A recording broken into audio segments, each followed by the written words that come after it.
আমি ভুল বলতে পারি না? ভালো করে উত্তর দেন। আমার নাম্বার, আচ্ছা আপনার বাপের নাম ভুল বলবো কোনদিন? হ্যাঁ, হবে কোনদিন? বাপের নামের চেয়ে মোবাইল নাম্বারটা কি বেশি উচ্চারণ হয়, তাই না? আমি নাম্বার বলেছি, তখন উনি বলছেন যে এটা সাইড দেন। আচ্ছা আচ্ছা, এইখানে আর একটা চেয়ার দিলে ভালো হতো।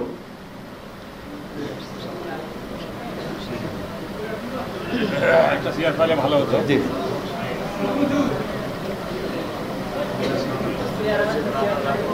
একটা চেয়ার নেছে, একটা চেয়ার পাইলে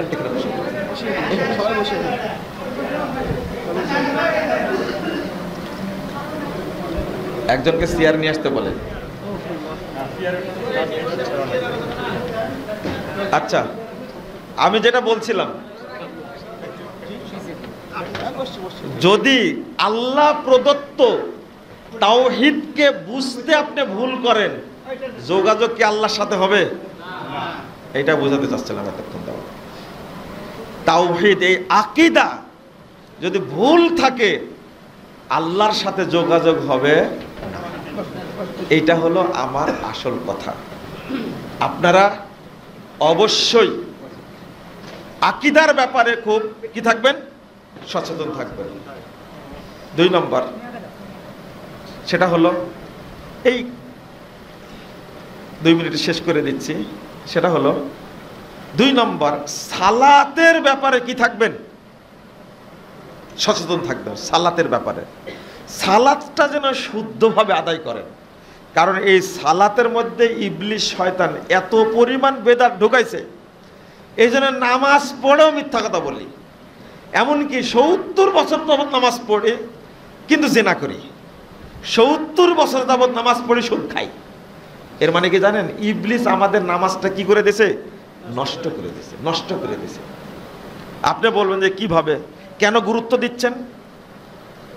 2 রাকাত সালাত যদি আল্লাহ কবুল করেন, কয় রাকাত? 2 রাকাত সালাত কবুল হয়ে গেলে ওই ব্যক্তির দ্বারা জেনা হওয়ার সম্ভাবনা 0 নাই। 2 রাকাত সালাত যদি আল্লাহ কারো কবুল করেন, দেখেন আমি গুরুত্বটা পরে বুঝেছি। জেলখানায় আল্লামা দেলোয়ার হোসেন সাঈদ রাহিমাহুল্লাহ, তিনি মাঝে মাঝেই আমাকে বলতেন, একসঙ্গে হাঁটতে গিয়ে এই ডান হাত বুকের উপরে দিয়ে ঘুরে দাঁড়াতেন, ঘুরে দাঁড়া বুক লাড়তেন আর বলতেন, বাবা আমার জন্য দোয়া করো, আল্লাহ যেন আমার 2 রাকাত নামাজ কবুল করে। তা আমি বলতাম কি জানেন, আমি বলতাম আল্লাহ আপনার সব ইবাদতই কবুল করুক। তোর না না, এত বড় দোয়া চাই না, শুধু 2 রাকাত যেন আল্লাহ কবুল করে, তাহলে আমি মুক্তি পাবো ইনশাআল্লাহ। কয় রাকাত? কথা ছোট কিন্তু পাওয়ার অনেক বেশি, অনেক বেশি। সালাত এমন একটা ইবাদত, রাসূল সাল্লাল্লাহু আলাইহি ওয়াসাল্লাম বলছেন, ফাইন কুবিলা মিনহু কুবিলা সাইরু আমালি। এমন পাওয়ার সালাতের, যদি কারো সালাত কবুল হয়, যত আমল জীবনে করেছে সব অটো কবুল হয়ে যাবে। ওয়াইন রুদ্দাত, যে সালাত আল্লাহ বাতিল করে দেন, বাতিল হয়ে যায় যদি সালাত কিয়ামতের দিন, রুদ্দা আলাইহি সাইরু আমালি, তাহলে তার সমস্ত আমল বাতিল হয়ে যাবে। নাউযুবিল্লাহ, আস্তাগফিরুল্লাহ। এই জন্য আমি বেশি বেশি নসিহত করি, সালাত হলো সমস্ত ইবাদতের ফাউন্ডেশন। আপনি সালাত শুদ্ধভাবে আদায় করবেন, 2টা কাজ হবে, অন্য সব ইবাদত কবুল হবে। আর আরেকটা কাজ হবে, মুসল্লির দ্বারা দুর্নীতি হবে না। মুসল্লির দ্বারা পাসপোর্ট অফিসে কখনো কি আত্মসাৎ হবে না, রাষ্ট্রে কেউ আত্মসাৎ করবে না, পারবে না, যদি সালাত কবুল হয়। আল্লাহ তুমি আমাদের বোঝার তৌফিক দান করো, আমিন। আল্লাহ যেন আমাদেরকে মৃত্যু পর্যন্ত সালাফি আকীদার উপরে রাখেন, বলেন আমিন। আল্লাহ যেন আমাদের দেশের মানুষকে তাওহীদ এবং মানহাজ বোঝার তৌফিক দান করেন। যারা মাজার পূজা করে, কবর পূজা করে, আল্লাহ যেন তাদেরকে হেদায়েত দান করে। যারা শরীয়ত বুঝে না, আল্লাহ যেন তাদেরকে বুঝার তৌফিক দান করেন, আমিন। বারাকাল্লাহু ফিকুম ওয়া জাযাকুমুল্লাহ খাইরান। সুবহানাকাল্লাহুম্মা ওয়া বিহামদিক, আশহাদু আল্লা ইলাহা ইল্লা আনতা, আস্তাগফিরুকা ওয়া আতুবু ইলাইকা। আপনারা মনোযোগ দিয়ে আলোচনা শুনবেন, অনেক কষ্ট করে এসেছে রুহুল আমিন সেই ইন্ডিয়া থেকে। আমি আবেদন করব যে আপনারা মনোযোগ দিয়ে তার আলোচনা শুনবেন, বোঝার চেষ্টা করবেন, কেউ যাবেন না। আল্লাহ যেন এই আলোচনায় বারাকা নাজিল করেন, আমিন। আসসালামু আলাইকুম ওয়া রাহমাতুল্লাহি ওয়া বারাকাতুহু। আচ্ছা, এটা আমি বলছি, কেউ লাইভ করবেন না, রেকর্ড করেন, লাইভ হবে না। রাহুলের আলোচনা লাইভ হবে না। আপনারা কেউ এর ভালোর জন্য, আমাদের ভালোর জন্য, একজন দিনের দায়ী যেন দাওয়াতি কাজ রেকর্ড করে নেন, রেকর্ড করে ছেড়ে দেন। আপনার কোনো সমস্যা নেই, লাইভ করার দরকার নাই। বোঝা গেল কি? আশা করি জাযাকুমুল্লাহ খাইরান। আসসালামু আলাইকুম ওয়া রাহমাতুল্লাহি ওয়া বারাকাতুহু।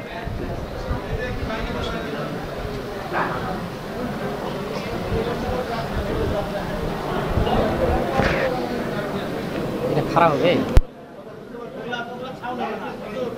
আপনাদের যে নিয়াতটাই আল্লাহ দেখেন। কি দেখেন? বান্দা যে কি নিয়াত করছে এটা আল্লাহর কাছে বিবেচ্য বিষয়। আপনি সফল হলেন কি হলেন না, এটা ডাজ নট ম্যাটার। নবী নূহ আলাইহিস সালাম 900 থেকে 950 বছর দাওয়াত দিয়েছে। কত বছর? 950 বছর দাওয়াত দিয়েছে। কিন্তু দাওয়াত দিয়েও তিনি 50+ করতে পারেননি, মানে তার অনুসারী। কিছু কিছু তাফসিরে আসে যে 22 জন, 38 জন, 50 জন, 100 জন, মানে 100-র বেশি তিনি উম্মাত তৈরি করতে পারেননি, মানে দিনের পথে নিয়ে আসতে পারেননি। তার মানে এটা বোঝানোর চেষ্টা করলাম যে আমাদের কাজ শুধু চেষ্টা করা। কি করা? কথা বলেন। নবী নূহ আলাইহিস সালাম কি তিনি বিফলে গিয়েছিলেন? কোশ্চেন কালেও না। তিনি 950 বছর দাওয়াত দিয়েও 50 জনকে হেদায়েতের পথে আনতে পারেনি। আলহামদুলিল্লাহ, আজকে দেখেন এই মসজিদে কত মুসল্লি উপস্থিত হয়েছে। এগুলো কি তাদের সে দাওয়াতের বরকত। কাদের দাওয়াতের বরকত? সে নবী রাসূল দীর্ঘদিন ধরে দাওয়াত দিয়ে দিয়ে মানুষ সেই সময় গ্রহণ করেনি, কিন্তু তার ফল আজকে আমরা পাচ্ছি যে বাংলাদেশের মতো একটা জায়গায় ছোট্ট একটা মসজিদ, চতুর্দিকে ঝড় বৃষ্টি, তার মধ্যে মানুষ দিনের কারণে এনে বসে আছে। আলহামদুলিল্লাহ। তার মানে এই নয় যে নবী নূহ আলাইহিস সালাম হিদায়াত করতে পারেননি নিজের সন্তানকে। তার অর্থ এই নয় যে তিনি সফল হন নাই বা আল্লাহ তাকে কবুল করেন নাই। জামে তিরমিজি হাদিস নাম্বার 1021 শেখ আলবানী সনদকে হাসান বলেছেন। আল্লাহ সুবহানাহু ওয়া তাআলা মালাকুল মউত নাম শুনেছেন? এই ফেরেশতার, এই ফেরেশতা সবার কাছে আসবে চাচা। জিবরিল আলাইহিস সালাম যার তার কাছে যায় না, আর যার কাছে যায় সে অনেক বড় মাপের মানুষ হয়ে যায়। হয় কি হয় না? সব ফেরেশতা সবার কাছে যায় না, কিন্তু মালাকুল মউত এ প্রত্যেককে মানুষের কাছে আসবে। সে হোক হিন্দু, খ্রিস্টান, বৌদ্ধ, জৈন, ইহুদি, খ্রিস্টান, কৌল, ভিল, মুচি, ম্যাথর, যেই হোক না কেন তার সঙ্গে সাক্ষাৎ হবে কি হবে না? অবশ্যই হবে। মালাকুল মউতকে আল্লাহ সুবহানাহু ওয়া তাআলা একদিন ডেকে বলছেন, মালাকুল মউত, আজকে তুমি কার রূহটাকে কবজ করে নিয়ে এসেছো? মালাকুল মউত বলছে, আল্লাহ, অমুক গ্রামের অমুক পরিবারের আমি একটা ছোট্ট সোনামণিকে আজকে তার রূহটাকে কবজ করে নিয়ে এসেছি। আল্লাহ আবার বলছেন যে মালাকুল মউত, সত্যি কি তুমি তার সন্তানকে আজকে রূহটাকে কবজ করে নিয়ে এসেছো? তাকে কি মৃত্যু দিয়ে দিয়েছো? মালাকুল মউত বলছে, জি আল্লাহ, আজকে আমি তার এই মৃত্যুর এই যে কথা তাকদীরে লেখা ছিল আজকে সেটা আমি আজকে পূর্ণ করে দিয়েছি।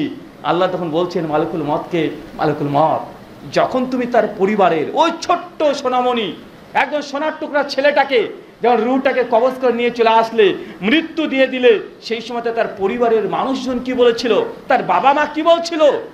মালাকুল মউত বলছে, আল্লাহ, তার বাবা মা, তার পরিবারের লোক তখন বলছিল, আলহামদুলিল্লাহ, ইন্না লিল্লাহি ওয়া ইন্না ইলাইহি রাজিউন। আল্লাহ বলছেন যে মালাকুল মউত, সত্যি যদি কোনো বান্দায় এই পরিস্থিতিতেও যদি আমার প্রশংসা জ্ঞাপন করে, আমার শুকরিয়া আদায় করে, এই পরিস্থিতি যে তার সন্তানকে আল্লাহ নিয়ে নিয়েছে, 3 বছরের কলিজার টুকরা, কেউ এখন স্থির থাকতে পারে না, এই সময়তে যদি কেউ নিজেকে এত সচেতন রেখে আল্লাহর প্রশংসা আদায় করতে পারে, তাকে জানিয়ে দাও বাইতুল ফিল জান্নাহ, তার জন্য আমি আল্লাহ জান্নাতে একটা ঘর দিয়ে দেব। আপনাদের কি তার চাইতে বড় কিছু হয়েছে? তাতে এত মনটা খারাপ কেন? জি, মন খারাপ আছে নাকি? এই হাদিসটা যথেষ্ট। যদি মানুষ যদি বিপদে আপদে যে কোনো পরিস্থিতিতে যদি নিজের তাকদীরকে স্বীকার করে নেয়, আজকে যে জিনিসটা ঘটেছে এটা আজকের নয়, এটা সৃষ্টির 50,000 বছর পূর্বেই আল্লাহ এটা লিখে রেখেছে, আজকে বাস্তব দেখছেন তাই। তো আপনি দুঃখিত কেন? আপনি তো বলবেন আলহামদুলিল্লাহ আলা কুল্লি হাল ফি কুল্লি মাকাম, আল্লাহ তুমি যা মন চাই তুমি তাই করেছো, তুমি যেটা লিখেছো সেটাই ঘটেছে, আমি তোমার সিদ্ধান্তে আল্লাহ আমি একদম সন্তুষ্ট, আলহামদুলিল্লাহ। তারপরে তোমার প্রশংসা, নিঃসন্দেহে এর মধ্যে মুমিনদের জন্য কল্যাণ আছে। এটা হচ্ছে ঈমান। পারবো কি পারবো না ইনশাআল্লাহ? আল্লাহ সুবহানাহু ওয়া তাআলা কবুল করো, আমিন। সম্মানিত সুধী, আজকে যেসব ছোট ছোট সোনামণিরা আছে, কেউ কোরআনে হাফেজ, তাদের অভিভাবকরাও এসেছে, মায়েরা এসেছে, বোনেরা এসেছে। একটা কথা মনে রাখবেন, চূড়ান্ত বাস্তব সত্য কথা, আমাদের এই সমাজ সত্যর চাইতে মিথ্যার দিকে বেশি ছোটে। তারা কারিগরের চাইতে বাজিগরের পেছনে বেশি ছোটে। কি বললাম বলেন তো? এটা কারিগর আর একটা কি বাজিগার। বাজিগার কে?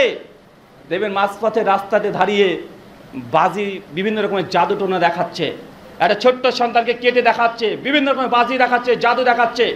মানুষ তারা প্রত্যেকেই জানে যে লোকটা যেটা করছে এটা চোখের ভেলকিবাজি, এটা তার হাতের কারামত, এটা সম্পূর্ণ মিথ্যা। তারপরে সে মানুষগুলো দলবদ্ধ হয়ে ভিড় হয়ে ওই বাজিগারের বাজি দেখে কি দেখে না, ওই জাদুঘরের জাদু দেখে কি দেখে না, ওই ম্যাজিশিয়ানের ম্যাজিকগুলো দেখে কি দেখে না। কিন্তু সবাই জানে যেটা আমি দেখছি এটা সত্য নয়, এটা মিথ্যা, সম্পূর্ণ মিথ্যা। আমাদের চোখের আড়ালে সে কোনো কিছু করছে হয়তোবা, কিন্তু আমি বুঝতে পারছি না। কিন্তু তারপরেও তাদের কাছে মানুষ আজকে বেশি যায় কি যায় না? কেন? সে বাজিঘর, সে জাদুঘর। মানুষকে ক্ষণস্থায়ী কিছুক্ষণের জন্য শান্তি দেয়, মানুষকে আনন্দ দেয়, এই জন্য মানুষ জাদুঘরের কাছে, বাজিঘরের কাছে বেশি চলে যায়, যদিও তারা জানে এটা মিথ্যা, সম্পূর্ণ ভুল। তারপরে মানুষ ভিড় জমায়। কিন্তু যে কারিগর, তার কাছে মানুষ যায়। দেখবেন এটা কামার সারা দিন ধরে লোহা পিটাচ্ছে, উত্তপ্ত একদম গরম কুণ্ডলীর সামনে দাঁড়িয়ে আছে, দিন রাত সে আগুনের সামনে থেকে থেকে লোহাকে পিটিয়ে পিটিয়ে একটা খুন্তি তৈরি করছে। কয়জন মানুষ এই কারিগরের সামনে গিয়ে এই জ্ঞানটা অর্জন করে? কয়জন? কে দেখেছেন? কাউকে দেখা যায়? কথা বলেন। সমাজ কখনোই কারিগরকে মূল্য দেয় নাই। কারিগরের বেতন সবচেয়ে কম, কারিগরকে কেউ কখনো মূল্য দেয় না। কিন্তু বাজিগর যে কোনো জায়গায় তার অনেক মর্যাদা, তাকে দেখে মানুষ তাকবীরের ধ্বনি পর্যন্ত দেয়। দেয় কি দেয় না? এখানে আমি জাস্ট উদাহরণ দিলাম, ঠিক এমনটাই আমাদের সমাজে অনেক আমাদের মতো আলেম ওলামারা আছে, আমার মতো বক্তা আছে, যারা মানুষকে চটকদার বক্তব্য দিয়ে শ্রোতাদেরকে গরম করে রেখে দেয়, লাখ লাখ হাজার হাজার জনসাধারণকে ধরে রাখে। বাজিগার। কিন্তু কারিগর কোনগুলো? মাদ্রাসার শিক্ষক, দিন রাত ছেলেপিলেদেরকে কষ্ট করে পরিশ্রম করে রাত দিন পবিত্র কোরআন মাজিদকে দিনের পর দিন ছাত্রের সঙ্গে থেকে থেকে তাকে কোরআন মাজিদের হিফজ করাচ্ছে। কিন্তু এই ব্যক্তিকে কেউ চেনে না। ইনি কি? ইনি হচ্ছেন কারিগর, সমাজকে তৈরি করবে। কিন্তু বাজিগরকে সবাই চেনে, চেনে কি চেনে না? বাজিগরকে আমরা সবাই চিনি। তাই আপনাদেরকে আগে বুঝতে হবে কোনটা বাজিগরের পেছনে ছুটছেন না কারিগরের পেছনে ছুটছেন। সব জায়গাতে দেখেন যারাই কারিগর তাদের কাছে বেতন কম আছে না নাই? মসজিদের ইমাম সাহেবের বেতন কত? হ্যাঁ, 5,000। একজন ইমাম সাহেবকে বলছি যে হুজুর মসজিদে তো আছেন, ইমামতি করছেন, কত বেতন? উনি বলছেন 3500 টাকা। মানে এমন ভাবে বলছে, আরে 3500 টাকা। আমি প্রথমে ভেবেছিলাম এমন ভাবে বলছে মানে 35,000 বলবে। আমি বলছি ঢুকেছিলেন কয় টাকাতে? উনি 8 বছর ধরে মসজিদে খেদমত করছে, 3500 টাকা বেতন। কেন? ইনি কারিগর, ইনি সমাজকে তৈরি করেন, মানুষকে জুমাতে খুতবা দেন, মানুষের কাছে কিছু নসিহত করেন। তারপরেও আজকে দেখেন কারিগর যেখানেই আছে তাদের মর্যাদা মাকাম কম। কম কি কম নয়? আল্লাহ সুবহানাহু ওয়া তাআলা তুমি আমাদের সমাজের মানুষদের দায়িত্বশীল যারা আছে তাদেরকে তুমি হেদায়েতে কামেলা দান করো, পড়ি আমিন। আল্লাহ সুবহানাহু ওয়া তাআলা যত মুসলিম দিনী ভাই এবং বোনেরা আছে প্রত্যেককে ইসলামের জন্য কাজ করা তৌফিক দান করো, আমিন। ছোট্ট একটা আপনার কাছে প্রশ্ন করে যাই, একটা আলোচনার সময় নয়, এখানে আলোচনা করেও সমস্ত কিছু আপনাকে যে বুঝিয়ে দেব এমনটা নয়, কারণ আপনারা জানেন না এমন কিছু নেই। নামাজ পড়তে হবে, রোজা করতে হবে, হজ করতে হবে, জাকাত দিতে হবে, জেনা করা যাবে না, ব্যভিচারের ধারে কাছে যাওয়া যাবে না, 1 টাকা সুদ করলে মায়ের সঙ্গে জেনা করলে পাপ হয়, সব জানা আছে না নাই? আছে না নাই? কোন নারী যদি সুগন্ধি মেখে রাস্তায় বের হয়, আল্লাহ নবী বলেছে ওই নারী হচ্ছে জেনাকারিনী, মানে আপনার ভাষায় বেশ্যা। এ হাতে জেনা আছে না নাই? আরে শেখ আব্দুর রাজ্জাক বিন ইউসুফ হাফিজাল্লাহ কতদিন চিৎকার মেরে বলছেন নেসাউন কাসিয়াতুন আরিয়াতুন, ওই মেয়েটি যে পোশাক পরা পরে উলঙ্গ সে জাহান্নামে যাবে, ও 14 গোষ্ঠী জাহান্নামে যাবে। ভাই আর কতদিন শুনবেন একই ওয়াজ? আর কতদিন বোঝানো যায়? আপনারা জানেন না এমনটা নয়, তবে আপনাকে একটা কথা বলে যাই, বলেন তো এই গোটা বিশ্ব জগতে আল্লাহ সুবহানাহু ওয়া তাআলা মুহাম্মদ রাসূলুল্লাহ সাল্লাল্লাহু আলাইহি সাল্লামকে যে পাঠিয়েছিলেন, নবী মুহাম্মদ সাল্লাল্লাহু আলাইহি ওয়াসাল্লাম স্বপ্ন কি ছিল? বলেন তো তার স্বপ্ন কি, তার মিশন কি ছিল, তিনি কি চাইতেন? কেন তার রাতের পর রাত দিনের পর দিন তিনি ঘুমাতে পারতেন না, তিনি ছটফট করতেন? কোন কারণে? কথা বলতে পারবেন কেউ? কি কারণে? মানুষকে জাহান্নাম থেকে বাঁচাতে, আদম সন্তান আদমের বাচ্চা একটাও যেন জাহান্নামে না যায়, এটা নবীর ছিল স্বপ্ন। মুসনাদ আহমদ হাদিস নাম্বার 24,134, তামিমাত দাড়ি তিনি হাদিস বর্ণনা করছেন, 3টে সনদ আছে, 2টো সনদ সহি, একটা দুর্বলতা আছে। আল্লাহর নবী যখন কখনো সফর থেকে বাড়িতে আসতেন, বাড়িতে আসার পরে প্রথম কাজ তিনি মসজিদে প্রবেশ করতেন, 2 রাকাত সালাত আদায় করতেন। কয় রাকাত? চাচা কয় রাকাত? সফর থেকে ডাইরেক্ট বাড়িতে নয়, সফর থেকে যদি আসেন প্রথম কোথায়?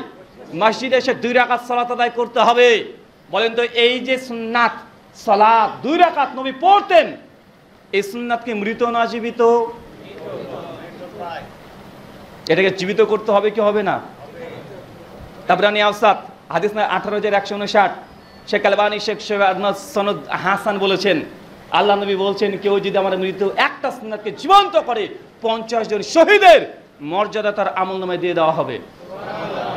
তো এই সফর থেকে বাড়িতে এসেছেন, 2 দিন 3 দিন আপনি ঢাকাতে ছিলেন, বা 5 বছর ধরে সৌদি আরব, দুবাই, কুয়েত, কাতার, মালয়েশিয়া, বাহরাইন, ইন্দোনেশিয়া বিভিন্ন জায়গায় ছিলেন, বাড়িতে প্রথমে এসে ঢুকে পড়েছেন, এই সুন্নাত আদায় করেছেন না?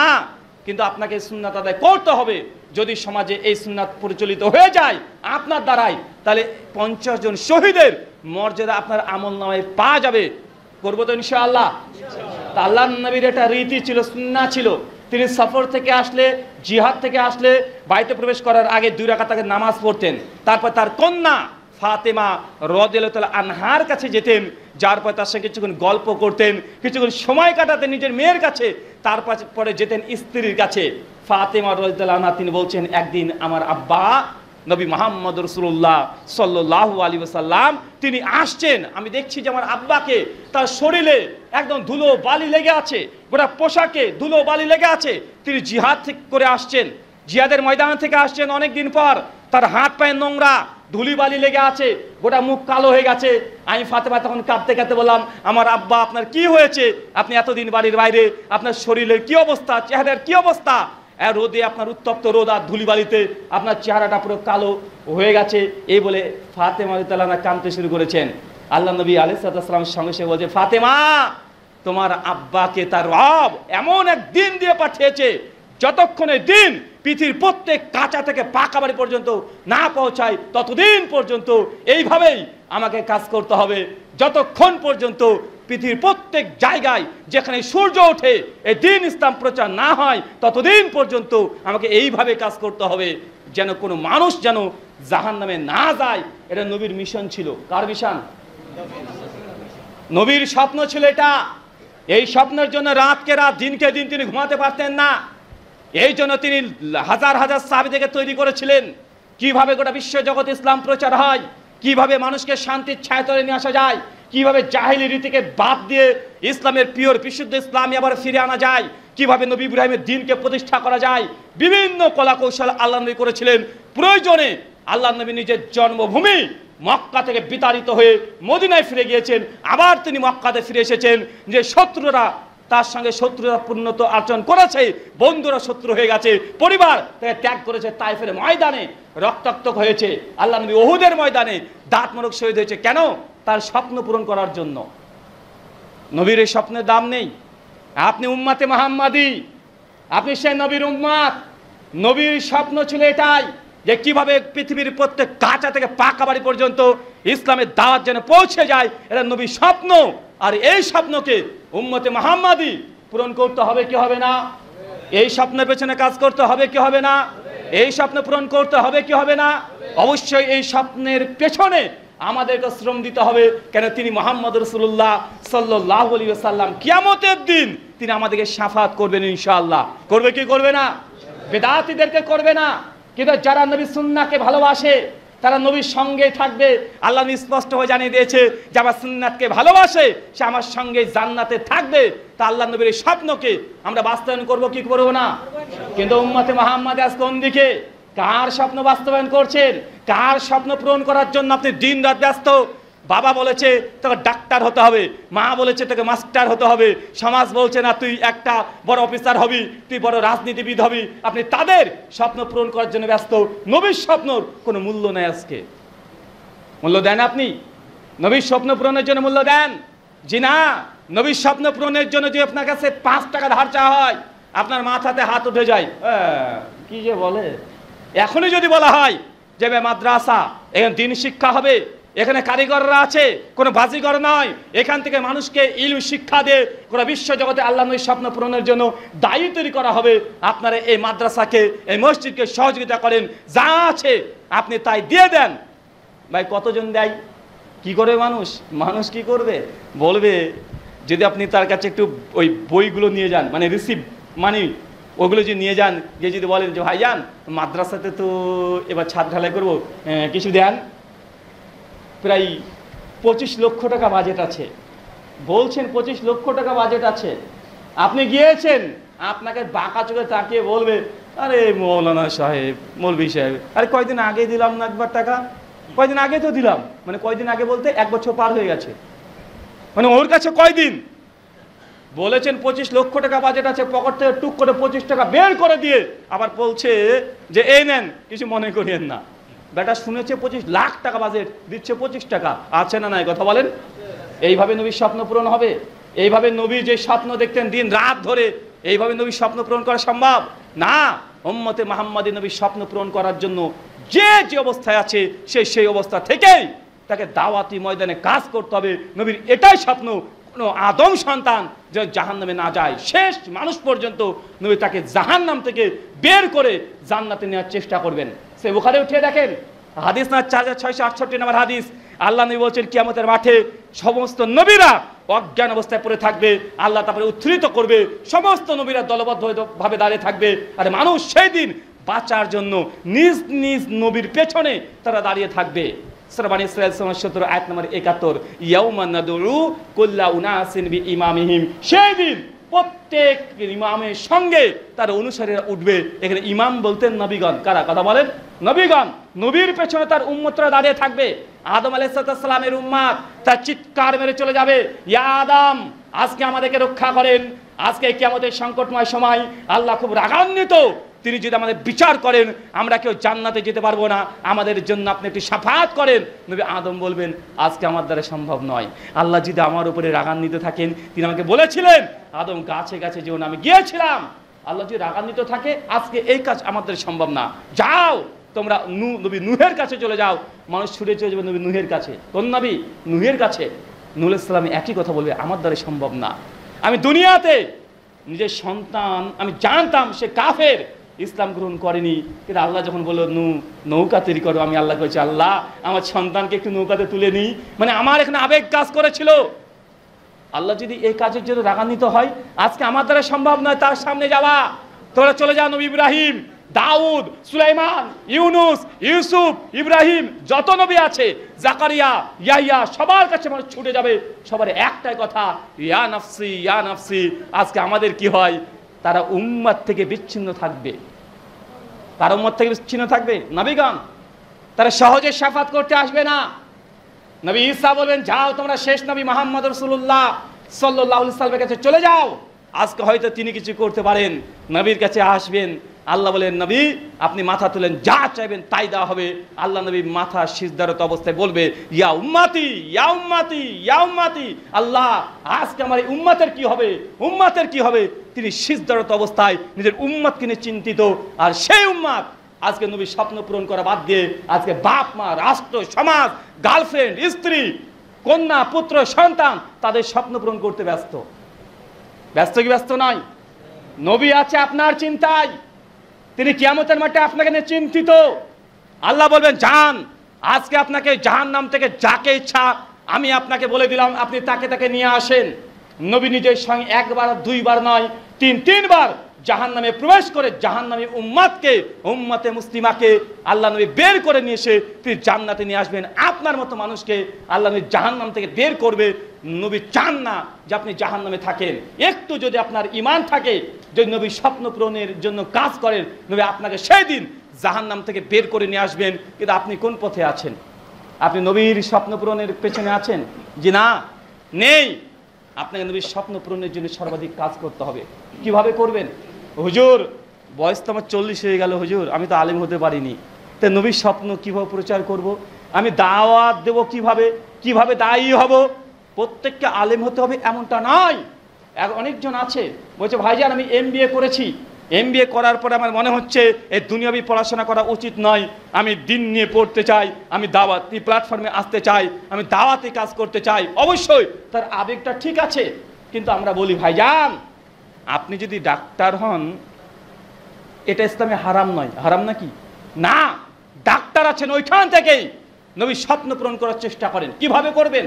আজকে সমাজে অনেক ডাক্তার আছে, এরা ডাক্তার না কসাই? এরা টাটকা অধিকাংশ ডাক্তার আজকে কসাই।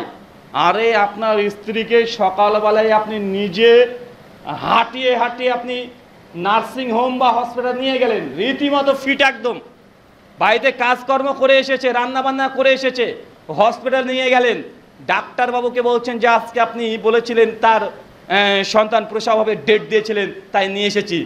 নিয়ে এসে সঙ্গে বেডে রেখে দিয়েছেন। ডাক্তার দেখবেন কি ইঞ্জেকশন ওষুধ টষুধ খাওয়িয়ে দিয়ে আপনার স্ত্রীর নর্মাল ডেলিভারি হতো, ওইটার জন্য তিনি আগে থেকে ব্যথা যেন না ওঠে এই যে ইঞ্জেকশন মেরে দিয়ে রেখে দিয়েছে। আসে না নাই কথা বলেন? 2 ঘন্টা 4 ঘন্টা 5 ঘন্টা স্যালাইন দিয়ে রেখে দিয়েছে, 60 করে শুয়ে রেখে দিয়েছে। 10 ঘন্টা পার হবে, গভীর রাত্রি হবে, মানে রাত্রি 8টা পার হবে, সঙ্গে সঙ্গে বলবে আপনাকে ডেকে বলবে যে ডাক্তারবাবু আপনাকে দ্রুত ডেকেছে। ডাক্তারবাবুর কাছে আপনি যাবেন, ডাক্তারবাবু আপনাকে শোনাবে ভাইজান আপনার স্ত্রীর শরীরে তো রক্ত কমে গেছে, হিমোগ্লোবিন কমে গেছে, ছেলে পানি কমে গেছে, এ তো হাই প্রেশার হয়ে গেছে, আপনার ছেলে তো পেটে যে বাচ্চাটা আছে বাচ্চাটা নারী জড়িয়ে নিয়েছে, আপনার স্ত্রীকে আর বেশিক্ষণ রাখা যাবে না, 2 থেকে 3 ঘন্টার মধ্যে আপনাকে সিজার করে বাচ্চা তুলে নিতে হবে। যদি না তুলেন মা ছেলে যে কোনো একজন মারা যেতে পারে। এখন বলেন তো পৃথিবীর কোন বাবা আছে এই কথা শুনে বলবে না যে সিজার করো? আছে না? নাই কথা বলেন? ও জানে কিছুই না, এগুলো আপনাকে ভয় দেখিয়ে আপনার ইমোশনালকে নিয়ে ব্ল্যাকমেল করে আপনার স্ত্রীর পেটটাকে কেটে দিয়ে ও সন্তান নিচ্ছে। কেন? টাকার জন্য। কিসের জন্য? তো এগুলো ডাক্তার না কসাই? আরে এরা টাটকা কসাই। কারণ তাদের কাছে মেডিকেল সেক্টরটা এমন হয়ে গেছে, মানে মানুষ তাদের কাছে মানুষ না, আদম সন্তানের কোনো মূল্য নেই। তাদের কাছে আদম সন্তান মানে পার্সেন্টেজ। একটা যদি অপারেশন করতে পারে 5,000 টাকা ডাক্তারের পকেটে অতিরিক্ত ঢুকবে। আছে না? নাই কথা বলেন? তো এদের কাছে মানুষ কি মানুষ না পার্সেন্ট? কি এগুলো? মানুষ বিজনেসের জিনিস হয়ে গেছে, আদম সন্তানকে নিয়ে বিজনেস করছে। আপনার জ্বর হয়েছে, ডাক্তারের কাছে গিয়েছেন, ডাক্তারের জ্বর হয়েছে, মানে পারলে আপনার বাপের শুদ্ধ রক্ত গ্রুপ টেস্ট করতে দেয়, মানে আপনার 10-12টা টেস্ট করতে দিয়ে দিয়েছে। আরে ভাই জ্বর হয়েছে রে ভাই, এটা ক্যালপল প্যারাসিটিক প্যারাসিটামল কিছু একটা দিলেই হয়ে যায়। ও না দিয়ে বলবে আরে সর্বশেষ মানে ডেঙ্গুর সম্ভাবনা আছে, চতুর্দিকে ডেঙ্গু হচ্ছে, 10খানা রক্ত মানে টেস্ট করার জন্য আপনাকে দিয়ে দিয়েছে। কেন? কারণ আপনি রক্ত টেস্ট করতে যাবেন, ওইখানে পার্সেন্টেজ আছে। আপনি মানুষের বাচ্চা না, আপনি তাদের কাছে পার্সেন্ট টাকা, কত মানুষ মরলো বা বাঁচলো এটা তাদের কাছে আর গুরুত্ব নেই, বরং কত টাকা ঢুকলো পকেটে এটা তাদের কাছে গুরুত্বপূর্ণ হয়ে গেছে। এটা হচ্ছে বাস্তবতা। কিন্তু আপনি যদি একজন মুসলমান ডাক্তার হন, যদি আপনার ভিতর ঈমান থাকেন, আপনার ভিতর ঈমান থাকলে কোনো মায়ের ওই অবস্থাতেই ইমোশনাল ব্ল্যাকমেল করে তাকে কখনো সিজার করে বাচ্চা তুলতে চাইবেন না। আপনি আল্লাহর প্রতি ভরসা করতে বলবেন সেই মেয়েকে, সে মাকে বলবেন যে মা তুমি ইনশাআল্লাহ আমি দোয়া করছি তোমার জন্য, তুমি যেন নর্মালি ডেলিভারি হয়, তুমি কষ্ট একটু হতে পারে, আল্লাহর উপরে সবর করো, ধৈর্য ধারণ করো, ইনশাআল্লাহ তুমি দোয়া পড়তে থাকো, আয়াতুল কুরসি পড়তে থাকো, সূরা ফাতিহা পড়তে থাকো, আর জিকির আজকার করতে থাকো, তওবা ইস্তেগফার করতে থাকো, ইনশাআল্লাহ নরমাল ডেলিভারি হবে। একজন মুমিন ডাক্তার যদি থাকে সে পেশেন্টকে আগে থেকে মানসিক দিক থেকে শক্তি দেবে কি দেবে না? কথা বলেন। কিন্তু এখন যদি মানুষ যদি হয়ে যায় তাকে যে পার্সেন্ট, মানে এইকে যদি অপারেশন করতে পারি ডাক্তারের পকেটে 5,000, নার্সিংহোমে 5,000, ওষুধওয়ালা পাচ্ছে 5,000, আর ওই যে একটা বাইরে থেকে ধরে নিয়ে এসেছে দালাল, ও পাবে 3,000। আছে না নাই কথা বলেন? তো মানুষকে নেতার ব্যবসা করছে। আমি এই জন্যই বলেছি যে আপনি যদি জেনারেল লাইন থেকে পড়ে ডাক্তার হন, আপনি মুসলমান ডাক্তার হন। কি ডাক্তার কথা বলেন? মুমিন ডাক্তার হন। অন্ততপক্ষে মেয়েদের সঙ্গে মায়েদের সঙ্গে এই নোংরামি যেন না হয়, এটা আপনাকে হতে হবে। যে যে সেক্টর আছে সে সেখান থেকে দাওয়াতি মিশনে কাজ করতেই হবে। আমাদের মিশন একটাই, সেটা ইসলাম। কি কথা বলেন? ইসলাম পৃথিবীর প্রত্যেক কাঁচা থেকে পাকা বাড়ি পর্যন্ত ইসলাম যেন পৌঁছায়। আপনার সোশ্যাল মিডিয়া, ফেসবুক, এটাকে মুসলমান বানিয়ে নেন। হুজুর কি করব? তারা মুসলমানই দিতে হবে নাকি? ফেসবুকের আবার অন্য কিছু আছে নাকি যে তাকে মুসলমানই বানাবো? ভাই মুসলমান দেওয়া মানে কেটে দিলেই সে মুসলমান হয়ে যায় না, হয়ে যায় নাকি কথা বলেন? ওটা কাটার সঙ্গে কোনো সম্পর্ক নাই, ওটা সুন্নাত। ওটা সুন্নাত, ওটা কাটলে যে মুসলমান এমনটা নয়। অনেক মানুষ এটাই মনে করে যে ছেলেটা 7 বছর বয়স হয়েছে, সামনে কেটে দিলেন, এখন ভাবছে ছেলেটা এতদিনে মুসলমান হলো। তো এতদিন কি ছিল রে ভাই? এতদিন কি ছিল? ওটা মুসলমানি দেওয়ার পরে মুসলমান হয়। আরে ভাই না রে ভাই, এটা যা সুন্নাত, নবী ইব্রাহিমের সুন্নাত আপনি করছেন ভালো, ইসলামের চিহ্ন, এটা সাইন অবশ্যই করবেন, এটা ফিতরাত। কিন্তু এটা না করলে সে মুসলমান না। তো মেয়েদেরকে কি বলবেন? কথা বুঝতে পারলেন না মনে হয়। আপনার যে যেখানে আছেন ওইখান থেকে আপনাকে কি করতে হবে? দাওয়াতি কাজ করতে হবে। ফেসবুক আছে না আপনার? ফেসবুকে 5,000 ফ্রেন্ড আছে? হ্যাঁ আছে। আপনি কিছু জানেন না, কোরআন মাজিদে অ্যাপস ডাউনলোড করেন, কোরআন মাজিদে একটা আয়াত প্রতিদিন সকালবেলা একটা, সন্ধ্যাবেলা একটা দিয়ে দেন। 5,000 ফ্রেন্ড আছে, ও অন্তত পক্ষে আপনার কোরআন মাজিদ ওই আয়াত মানুষ দেখতে পাবে কি পাবে না কথা বলেন?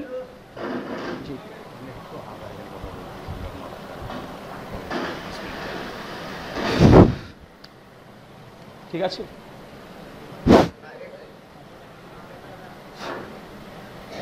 ফেসবুককে আপনি বানাতে পারবেন কি পারবেন না কথা বলেন? যাবে কি যাবে না? আরে আপনি আলেম না, কিন্তু আপনি একটা ইসলামিক বই কিনেছেন, ওই বইটা একটা পেজকে ছবি তুলে ফেসবুকে পোস্ট দিতে পারবেন কি পারবেন না? ওই পোস্টে কোরআন হাদিস থাকবে, যে মানুষগুলো পড়বে তারা দেখবে। দায়িত্ব আপনার ফাযাক্কির ইন্নামা আনতা মুযাক্কির লাস্তা আলাইহিম বিমুসাইতির।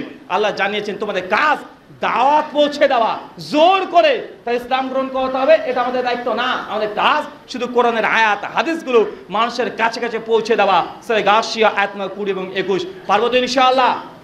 পারা যাবে না? যে যেখানে আছেন বলছেন হুজুর আমি তো ব্যবসা নিয়ে ব্যস্ত থাকি, এইসব কাজগুলো করা হয় না, আমি কিভাবে দাওয়াতি কাজ করব? ভাইজান, আল্লাহ আপনাকে হালাল রিজিক দিয়েছে, টাকা পয়সা দিয়েছে, আপনার কাজ ইসলামের পেছনে ব্যয় করা। কথা বলেন? অর্থ ব্যয় করা।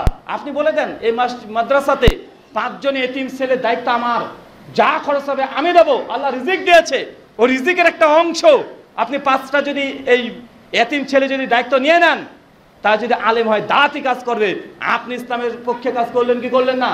আপনি অবশ্যই ইসলামের পক্ষে কাজ করলেন। আর সোশ্যাল মিডিয়া যারা আছে আলহামদুলিল্লাহ দিনী ভাইরাও অনেক কাজ করছে। আমি তো মনে করি বর্তমানে বিশ্বজগতে ইউটিউব এমন এক মিডিয়া যে টিভি মিডিয়া চাইতেও 100 গুণ বেশি উপকার দেয়।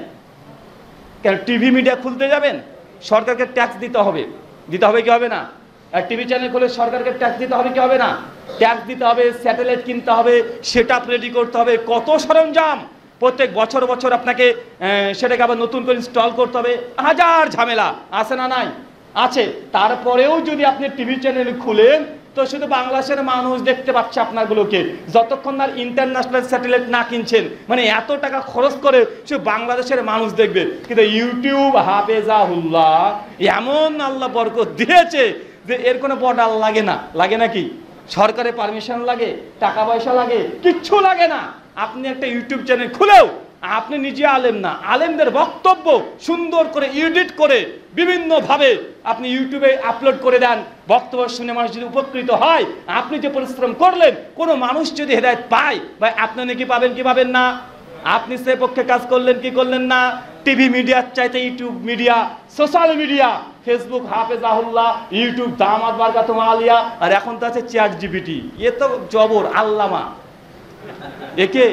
এ আল্লামা অনেক বড় মুফতি, এ বেচারা সব জানে, মানে এমন কিছু নাই যে জানে না, ভুলভাল হলেও সে বলে দেয়। আর আপনারা বাংলাদেশিরা পারেনও বটে। চ্যাট জিপিটি যখন এসেছে, বিদেশিরা প্রশ্ন করে, ভাই বলেন তো এটা কিভাবে এই ফর্মুলাটা করব, ম্যাথামেটিক্স এটার সমাধান করতে পারছি না, চ্যাট জিপিটির সহযোগিতা নিচ্ছে। বা কোনো কোম্পানিতে কোনো একটা জিনিসকে তারা বুঝতে পারছে না, ওটা সহযোগিতা নিচ্ছে।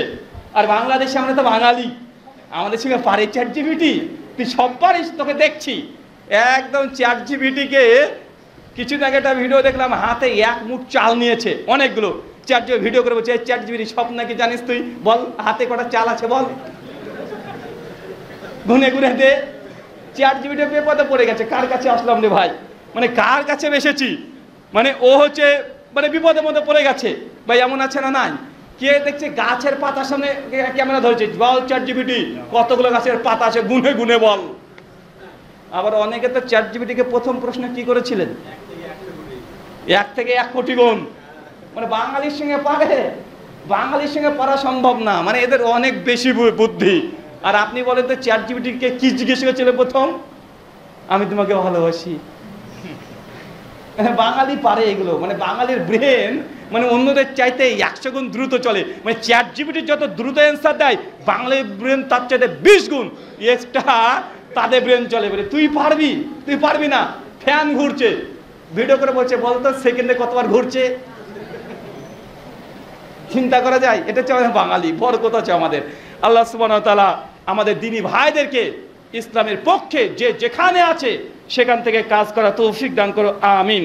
সম্মানিত শুধু আলোচনা দীর্ঘায়িত করছি না, যৎসামান্য কিছু প্রশ্নোত্তর। আর যেহেতু মাদ্রাসা কেন্দ্রিক এই আলোচনা সভা, আপনারা দেখেছেন এরা আয়োজনে কোনো ঘাটতি করেনি, করেছে নাকি? কিন্তু আল্লাহ সুবহানাহু ওয়া তাআলা যেটা কল্যাণ মনে করেছেন সেটাই হয়েছে ইনশাআল্লাহ। এই যে খরচ একটা হয়ে গেছে, হয়েছে কি হয় নাই? আগামী বছর আবার প্রোগ্রাম হোক, এটা চান কি চান না? কে কে চান না যে আর যেন প্রোগ্রাম না হয়? কে কে এরকম মতে বিশ্বাস, এটা হাত তোলেন তো। তার মানে আপনারা আবার চাচ্ছেন যে আগামী বছর ইনশাআল্লাহ প্রোগ্রাম হোক, আরো বড় বড় শেখ বা শেখ আসুক, বড় আকার ইসলামী সম্মেলন মহাসম্মেলন হোক, চান কি চান না? ইনশাআল্লাহ। কিন্তু ইনশাআল্লাহ বললে তো শুধু হবে না রে ভাই। ওই যারা ওই প্যান্ডেল করেছে ওরা শুধু ইনশাআল্লাহতে বিশ্বাসী না, ওরা টাকা নেবে, নেবে কি নেবে না? জেনারেটর ম্যান আছে না নাই? এত খরচ, এই খরচগুলো কে দিবে? ফেরেশতা দিয়ে যাবে না, এগুলো আপনাকে দিতে হবে। পারবো তো ইনশাআল্লাহ? টাকা দেবো তো, দান সাদকা করবো তো। বাঙালির ইনশাআল্লাহ বললে ভয় লাগে। বাঙালি ওই কথাতে ইনশাআল্লাহ বলে যে কথাতে আমল করবে না, মানে যে কথাতে আমল করবে না সেটাতে ইনশাআল্লাহ বলবে, খুব চালাক। ওকে বলছি যে ভাই তোর কাছে 500 টাকা ধার দিয়েছি, টাকা দে। ও বলছে ইনশাআল্লাহ দেবো, মানে এই যে ইনশাআল্লাহ বাঙালি বলেছে ও আর দিবে না, মানে ও বিশ্বাস করে আমি যে টাকা দিয়ে দেবো, তো ইনশাআল্লাহ কেন বলবো? জীবনে বলে তো ইনশাআল্লাহ বলছি। আপনি ওই রকম ইনশাআল্লাহ বলিয়েন না, আমরা দেবো তো ইনশাআল্লাহ। আচ্ছা, কে কে যারা বিবাহিত তাদের কাছে 500 টাকা, অবিবাহিত 200 টাকা, কে কে দিবেন না তারা হাত তোলেন। বিবাহিত না অবিবাহিত? বিবাহিত 500 টাকা, মাশাআল্লাহ, এই তো চলে এসেছে 500 টাকা। বিবাহিতরা ফার্স্ট, বিবাহিতরা ফার্স্ট হয়ে গেছে, ম্যারেড এরা ফার্স্ট হয়ে গেছে। অবিবাহিত মাত্র 200 টাকা। কে কে আছেন দেবেন ইনশাআল্লাহ? আচ্ছা, যারা দিবেন না তারা হাত তোলেন তো ভাই একটু। কি আবার? আইনউদ্দিন 1000 টাকা। শেখ এদিকে দেখান, পড়তে ব্যস্ত, এদিকে দেখান। অবিবাহিত ছেলেরা সবাই বলছে, আমি প্রশ্ন করেছি যে 200 টাকা করে কে দিবেন না হাত তোলেন, কেউ হাত তুলছে না, তার মানে কি সবাই দেবে? মুরব্বী তাই বলছে, তাহলে অবিবাহিত সবাই 200 টাকা করে দেবেন তো ইনশাআল্লাহ। আর মায়েদের কাছে তো আমরা যেতে পারছি না, যারা মায়েরা আছেন তারা যথাসম্ভব যতটুকু সম্ভব, কারণ আপনাদেরকে তো স্বামীরা টাকা দেয় না, কি করবেন? দিয়ে দেন। আমরা নাহলে ফতোয়া দিয়ে দেবো যে স্বামীর পকেট থেকে চুরি করা যায়, দিয়ে দেন তো, বাকিটুকু আমরা দেখবো, যা আছে দিয়ে দেন। আল্লাহ কবুল করুক, আমিন। আইনউদ্দিন জি, উনি 1000 টাকা দিয়েছেন, আল্লাহ তুমি কবুল করো। আল্লাহুম্মা সাল্লি আলাইহি আল্লাহুম্মা বারিক আলাই। যারা যারা দান করেছেন আল্লাহ সাথে আপনার দানকে কবুল করুক, আপনার রিজিকে বারাকা দান করুক, আপনাদের পরিবারের মধ্যে বারাকা দান করুক। জমিও দিয়েছে, আল্লাহ যেন তার জমি দান কবুল করেন। আচ্ছা, প্রশ্নোত্তর। আচ্ছা, আর কে আছে ভাই আপনারা? হ্যাঁ, দ্রুত আলোচনা হবে। আর আচ্ছা, ক্যামেরাম্যানরা দেবে নাকি? সবাই একটু অংশ নেন। যেহেতু অনেক টাকা খরচ হয়ে গেছে, ক্যামেরাম্যান যারা আছে তারা দেবে না, মিডিয়া যারা এসেছে, মাশাআল্লাহ, এই ওদেরকে কিছু দিয়ে ওরা খরচ করে এসেছে।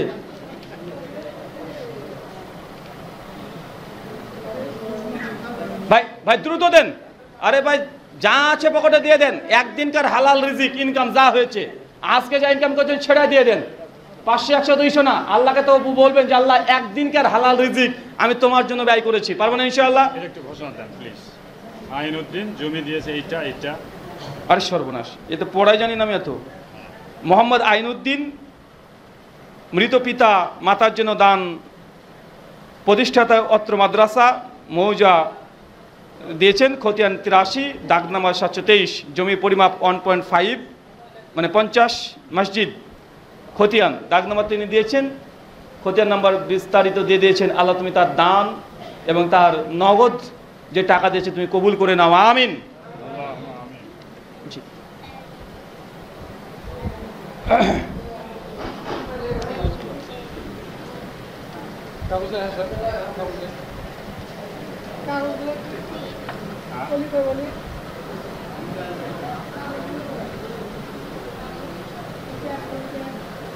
আপনারা সবাই একটু অংশগ্রহণ করেন। ভাই দ্রুত দিয়ে দেন। আচ্ছা আপনি পড়তে থাকেন, প্রশ্ন একটা পড়তে থাকেন, আমরা অ্যান্সার করতে থাকি। এইগুলো হলো প্রশ্ন আসছে। আচ্ছা আমার এটা